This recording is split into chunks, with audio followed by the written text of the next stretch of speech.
கர்த்தருக்கு சோத்திரம்.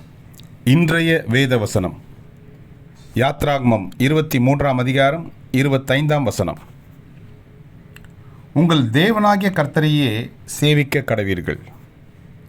அவர் உன் அப்பத்தையும் உன் தண்ணீரையும் ஆசீர்வதிப்பார். வியாதியை உன்னிலிருந்து விலக்குவேன். ஆமென். யாத்ராகமம் 23 அதிகாரம் 25 உங்கள் தேவனாகிய கர்த்தரையே சேவிக்க கடவீர்கள். அவர் உன் அப்பத்தையும் உன் தண்ணீரையும் ஆசீர்வதிப்பார். வியாதியை உன்னிலிருந்து விலக்குவார். ஆமென். கர்த்தர் உங்களை ஆசீர்வதிப்பாராக, உங்களோடு கூட இருப்பாராக. ஆமென்.